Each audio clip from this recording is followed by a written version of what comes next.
And welcome to another edition of Judgment Day with me, Matt Rebar, joined by our jury members, Logan Molnar and Raina Butel. And today, it's a Halloween special. Logan, you cooked up some Ooh, spooky mysteries for us to solve, right? I did. We could start with some non-copyrighted spooky music to get us in the mood. Ooh. Ooh. Are they an asshole? All right, y'all. Happy almost Halloween. We're gonna kick it off with Am I the asshole for insisting on a wedding on Halloween?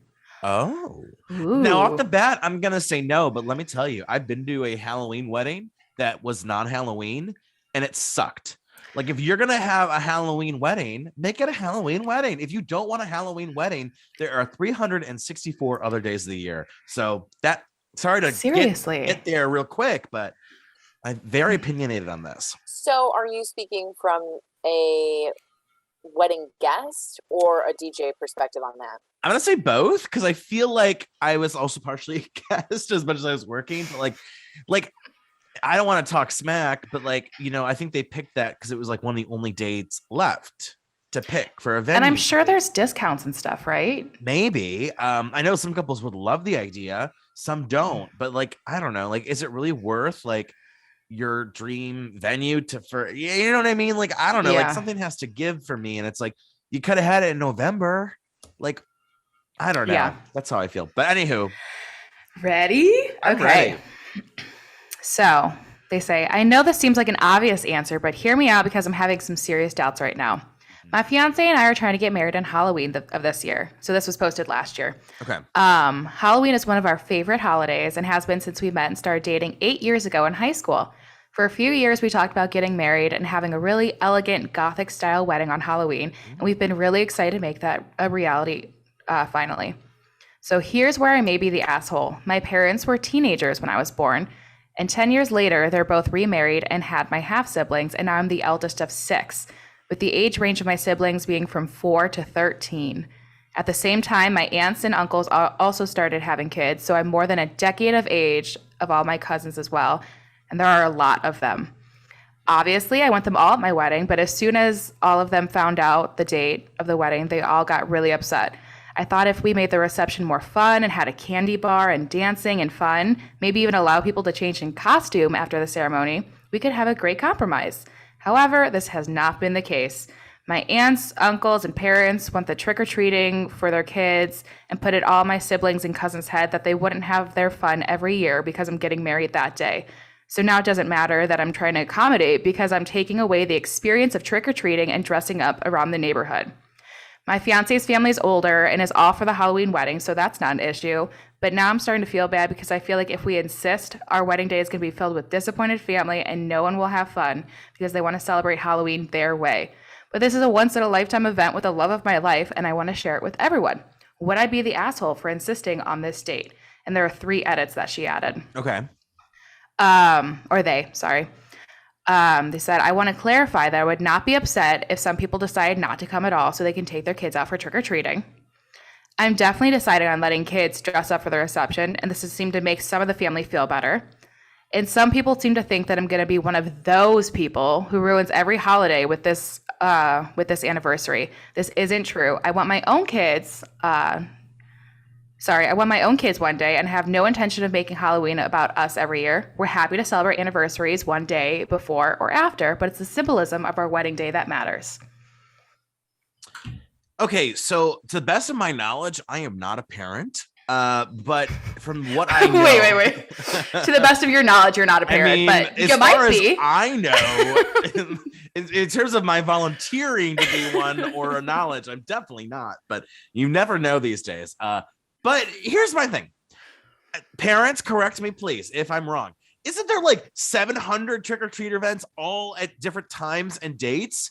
Isn't some neighborhoods, they don't even do it on Halloween. They'll do it on the 30th or the 29th or the 28th, if it makes sense with the date and the times. And I know Cedar Point has trick-or-treating happening now through the rest of the month. And there's the trunk things, right? And the Lake Erie Captains just had their thing that my sister took the girls to, and they got to get candy at the stadium. So you're telling me the only option available is the night of Halloween. That's not true. That's just not, you're not looking. You don't care. Second, you can't compromise. You can't be like, hey, we're gonna take the kids trick-or-treat and come back at 8 or 9. Because who's trick-or-treating past 9? If you are trick-or-treating past 9, no, go home. I feel like most neighborhoods have like a cutoff time, like when trick-or-treating stops. Yeah. So that also is concerning. And two, like, I don't know. I don't know. Raina, you take over, because I feel a little like just beguiled, if that's the word of the day. I actually feel like this works in favor of the bride and groom, because, I mean, if the kids are gonna go out, usually the cutoff is 7. So if the kids are gonna be tired after trick or treating, they're gonna, be, oh, I don't want to go back. I'm too tired. I'm sleepy. I just want to go home and go to sleep.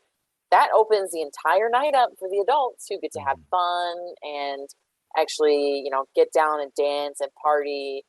And I feel like if you're going to do Halloween for adults, you're going to want to have actually you can go over the top with that stuff with only adults. So that's cool. That's actually the coolest Halloween wedding ever, especially if you're one of those people that's super into it.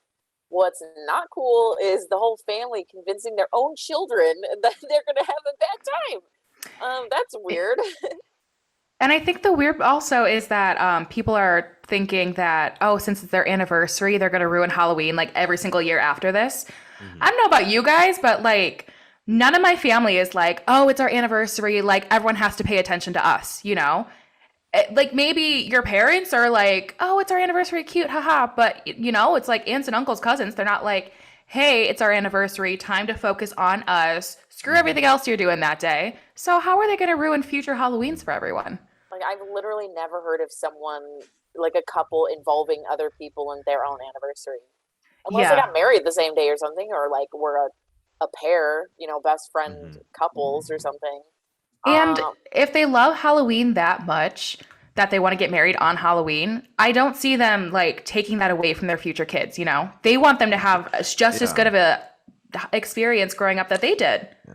Well, they're having it on Halloween because they like Halloween. They want to celebrate Halloween, right? I mean, so what time are weddings usually at? Like 4 p.m. or something like that? Raina, that is a great question. It ranges. It depends on if you're doing a ceremony at one location and a reception at the other. If you're doing the ceremony and a reception at the same place, typically these days, it looks like a lot start about 4 or 5 and go till about 10:30 to 11:30, sometimes midnight.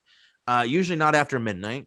I personally think the best is a nice 6 to midnight, because if people arrive at 6 for the wedding, and then 6:30, 7:30 is cocktails, 7:30 to 8 is kind of some stuff, a little late dinner, 8 to 9, start dancing around 9:30, maybe about 2.5, 3 for dancing.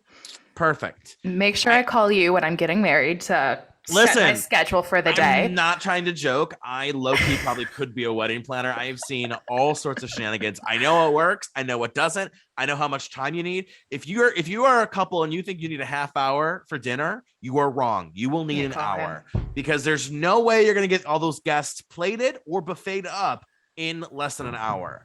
There's just no way. There's just no way. And then you're going to be the bride and groom who's like, well, we want to start dancing early. And then half the room's like, they're still eating. They're dancing, and it's just a mess. And you need to give a little time to like post-eat, bathroom, coffee and meringue pie or whatever. Like, anywho, off topic. I think if you want to get married on Christmas, you want to get married on Thanksgiving, that is kind of your prerogative. I think obviously Thanksgiving and Christmas probably a little different than Halloween. Yeah. In terms of people are like, well, I probably want to be home with my family, but I don't know. I think Halloween, it's not like a family holiday. It's not like you're missing like time with people. It's something, childlike that they're missing. Maybe leave the reception a little early, then go trick. There's time to squeeze stuff in. Yeah, if they have a ceremony at 4. And then they have, a dinner at 6, and then they have the whole thing till midnight. People could come early, leave the trick or treat, and come back. But like I said, there's so many options for trick or treating these days. There's really no excuse that like my son, my daughter, my child my dog in a costume has to trick or treat, 6 to 8 on Halloween. I just think that that's kind of a bogus excuse, especially because it seems like she's going out of her way to have a candy bar station or something. No offense, like I'd rather just swoop up some candy bars and call it a day. Yeah. And But you can wear I'm an your adult, you can be so. in your costume. It's everything fun is going to be there. Do you guys want to know what the thread said? Well, should we go first? Oh yeah, sorry. I mean, if it's not obvious, she's not the asshole. She is not the asshole. Marina. Does this work? Not the asshole. Yeah. The asshole. The thread says For those listening to the podcast, Raina did some letters with her hands, by the way. In case you're like, what did she do? and remember, you can always watch the podcast on youtube.com, Starvolt Studios. I'm gonna guess the thread said not the asshole. This feels very clear cut to me. It's mostly not the asshole. There are some you're the asshole ones, so I'll read some of those. Who said that? So not the asshole. Halloween weddings are a thing. You're not a weirdo for wanting this. There's so many compromises here, letting everyone attend in costume, scheduling the wedding in the morning or the evening so they can do a quick afternoon trick-or-treating. It's basically everyone saying, yeah, you're not the asshole, but let me find... you're the asshole. You're asking a bunch of kids to give up on one of the more fun stuff, kid-centric holidays of the year for a stuffy wedding where, hey, maybe you'll let them change into their costumes after the ceremony, where most kids are getting exhausted and fussy by the time the reception's getting started. So regardless of being in costume, it won't be much fun for them. Why can't you just have the ceremony the day before or after Halloween? You could have a small courthouse ceremony with just y'all and a judge/justice of the peace on Halloween. There's a couple like that are just like, you're selfish for expecting these kids to come. But the thing is, she say that they don't have to come. Yeah, she's like, she's fine really more of like, come. I think the issue is people are complaining to her like, how dare you? And I don't think that's not an issue. So there's this one too. You're the asshole. This sucks for kids and parents. Think about it. The lead up to Halloween is very in your face. Everyone's making plans, decorating, wondering about candy, except Jaden, who can't go because he's going to his cousin's wedding. There's a lot of excitement and anticipation for Halloween that makes it a magical night. So there's some people who are really not happy. Way too like by the book. These are the people that would like, in that sociological experiment where they would like electrocute people like all the way to death. Like, no, I can't. Just because they were ordered to do so. These are the people that someone's like, electrocute them. Absolutely, sir. Absolutely. These are those kind of people. That's for sure. Oh man, I only took like psychology 101, so Anywho, I could name a few. Too many experiments on the mind. Well, you did a great job, Logan. Excellent work. And we'll see you next time on another edition of Judgment Day. Halloween. Whoa.